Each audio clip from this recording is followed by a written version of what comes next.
We'll now start with opening remarks from Coach Rodriguez. First off, I'd like to thank everybody at the Fiesta Bowl Committee for a great week so far. The hospitality and organization has been terrific, just like we thought it would be. I think our staff, our players, everybody in our program has enjoyed the experience so far while trying to stay focused on the game. I know our players are really excited about playing in this venue, in this great bowl game, and we've had good practices. I think it's going to be a great thing for our fans, and we're excited to represent the University of Arizona up here in the Valley. Daniel Burke, Daily Star in Tucson. Coach, in a bowl game, how much do you rely on your seniors to maybe set the tone early and show the younger guys the right way to play in a game like this? Yeah, I think it's important for the seniors all season, but in particular here when you're going to spend 4 or 5 days in another environment and making sure they're focused in preparation. You have that balance as a coach. You want them to enjoy the experience and the things that a bowl game presents, but keep your focus on what we call the main thing, which is obviously getting ready to play the game. I think our seniors have done that. They've done a good job all year. It's not it's a neat group. There's some 4-year and some 5th-year seniors. There's a couple of 2-year seniors. There's even 1 or 2 1-year seniors, and they've all kind of come together and done a good job all year of sometimes being loud in their leadership and sometimes being quiet in their leadership. They've done a really nice job. Next question.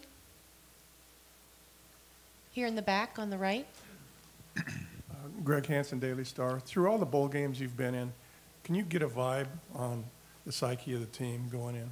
I thought I could, but anymore, I think you get a good feeling if you make a lot of mental mistakes during practice, particularly the last couple of practices, that maybe your guys aren't, either your game plan is too much or your guys aren't as dialed in as you think. But I don't know if that's necessarily the case. Our guys have been pretty sharp mentally this week, which has been good. But there's another bowl games I've been in where we've had a lot of mistakes, a day or two before the game. They come out and executed really well. So I think more than anything, you could kind of tell by their excitement level as the practices geared toward get closer to game time. And our guys seemed pretty excited after yesterday's practice. Again, I don't know, I heard Brian say whether it was because their game was closer or their practice was over. Either way, I think they're ready to play. Jeff Caves, KTIK Radio. Boise State's had a reputation in these games specifically for, some people call them trick plays or misdirection. And certainly during the regular season, they've done that again. So how have you prepared, and how do you prepare a team for the unexpected? Well, it's harder, obviously, defensively, because they'll do a lot of different things. But I don't know if you could call them trick plays because they execute so well and do it so often. But you've got to be ready not only for the so-called traditional trick plays, but unbalanced formations, unconventional looks that you'll see, and they do a great job of executing. That's the biggest thing. They've got good players that execute well and play really hard.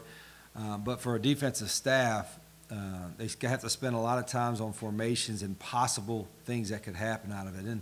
And then you got to rely on some experience, and we've got a few experienced guys in the secondary especially that have to recognize when something maybe is a little bit off or something might be coming that they hadn't seen before. Brad, here in front. Brad Sussmat, Sports 360. Hey, Brad. Hey, Rich. I'm curious, the national story today is Jim Harbaugh going to Michigan. If you have some thoughts, not just on that, but also the salary structure that is coming. I didn't hear that. Really? Yeah. Stunning, right? And what was he getting paid? The decimal points moved down a little bit. Okay. Do you have some thoughts on it? Gosh, you just caught me off guard there. I didn't think I'd get a Michigan question.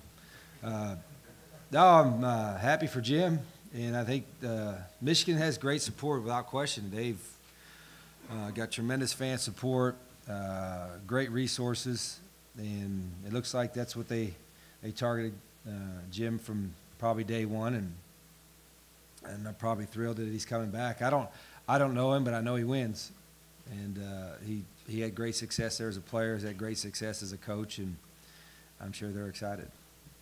Here in front. Coach, you've got a lot of guys on your team that started their college football careers someplace else, and whether JC or another 4-year school. How did that come to be, and how have you gotten these guys to all buy into something together and produce these kind of results? Yeah, we got a bunch of misfits, coaches included. It's a band of misfits, and some of them have been there at U of A their whole career. Some of them have been bounced around a little bit, and I think we have a kind of environment that that welcomes guys like that, but they have to adjust to us. As I told everybody, I've been asked that question before. How do you adjust when you get guys coming, whether they're coming from another four-year school, or they're a walk-on under a scholarship, or they're a bounce back from a junior college, or what have you? And I said, they have to adjust to the program. The program doesn't adjust to them. And I think they sense that as soon as they get there, that this is sometimes a second opportunity, or sometimes a chance for them to start over again. But they have to buy into what the program's about, and our guys have done a really good job of that. You're still going to build your program mostly on high school recruits, and your recruiting is based on that. But to have a few extra guys from different backgrounds or different situations, I've always been able to have a few that's been able to help, and this year's no different.